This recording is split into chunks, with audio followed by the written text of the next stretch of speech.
வீரா இன்னைக்கு எபிசோடுக்கான ரிவ்யூ. மாறனுக்கு பிரச்சனை on the வேல வந்துட்டுருக்கு. காரணம் புஷ்பா தான். இதுதாங்க இன்னைக்கு எபிசோடுக்கான ஹைலைட். என்ன நடந்தது அப்படின்னு பார்க்கும்போது, புஷ்பா வீட்டில் இருக்கிற எல்லா வேலைகளையும் இழுத்து போட்டு பார்த்துட்ருக்காங்க. மாறன் ரூமை க்ளீன் பண்ணுறதுலேருந்து, துடைக்கிறதுலேருந்து, ராமச்சந்திரனுக்கு மாத்திரை கொடுக்குற வரைக்கும் புஷ்பா தான் பார்த்துட்ருக்காங்க.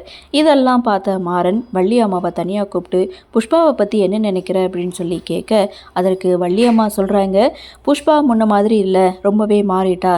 இந்த வீட்டில் அவள் வாழ மாட்டான்னு நினச்சேன். ஆனால் இவளுடைய மாற்றம் எனக்கே அதிர்ச்சியாக தான் இருக்குது. குடும்பத்தை அப்படி கவனிச்சுருக்கிறா அப்படின்னு சொல்லிட்டு வள்ளியம்மா ராமச்சந்திரனுக்கு மாத்திரை கொடுக்க டைம் ஆயிடுச்சு அப்படின்னு சொல்லி அங்கேருந்து போகிறாங்க. இங்கே வந்து பார்த்தா புஷ்பா ராமச்சந்திரனுக்கு டேப்லெட் எடுத்து கொடுக்க, இதெல்லாம் பார்த்த மாறன் புஷ்பா மேலே சந்தேக கண்ணோட தான் பார்த்துட்ருக்காங்க.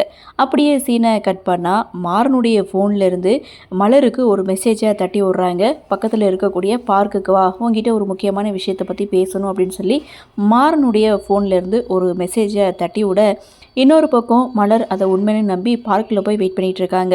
அதே சமயம் மாறன் பக்காவாக ரெடி ஆகிட்டு ஃபஃபீமோட கீழே இறங்கி வர்றாரு. ஏதோ எலிசத்து நாடுற மாதிரி இருக்கேன்னு கலாய்க்க, உனக்கு அப்படி தான் தெரியும் அப்படின்னு சொல்லி நான் ஒரு பொண்ணுக்கு ப்ரப்போஸ் பண்ண போகிறேன் அப்படின்னு சொல்லிட்டு மாறன் அங்கேருந்து போக, பரவாயில்லையே நம்ம பிளான் பண்ணது பக்காவாக ஒர்க் அவுட் ஆகுதுன்னு புஷ்பா ஒரு பக்கம் நினைக்க, ரொம்ப நேரமாக மலர் பார்க்கில் வெயிட் பண்ணிகிட்டு இருக்காங்க. அப்போது கொசுக்கு அங்கே புகைமூட்டம் போட்டுட்ருக்காங்க. அந்த இடத்துல யாரோ ஒருத்தர் வர்றாரு. மலர் அது மாறன் தான் அப்படின்ற மாதிரி நம்புகிறாங்க. இதோட இந்த எபிசோடை முடிச்சிருக்காங்க. ஆக மொத்தம் அப்கமிங் எபிசோட் வேறு லெவலில் இருக்க போகுது. மாறன் வசமாக மாட்டிக்க போகிறாரு. ஆனால் அதை வீரா நம்ப மாட்டாங்க. அதுதாங்க அப்கமிங் எபிசோடுக்கான ஹைலைட். சரி, புஷ்பாவுடைய திட்டம் நிறைவேறிச்சா இல்லையா அப்படின்றத நாமளும் பொறுத்திருந்து பார்க்கலாம். இன்றைய பகுதி பற்றினா உங்களுடைய கருத்தை வழக்கம் போல் கமெண்ட் செக்ஷனில் பதிவு பண்ணுங்கள். இந்த வீடியோ உங்களுக்கு பிடிச்சிருந்தால் லைக் பண்ணுங்கள், ஷேர் பண்ணுங்கள்.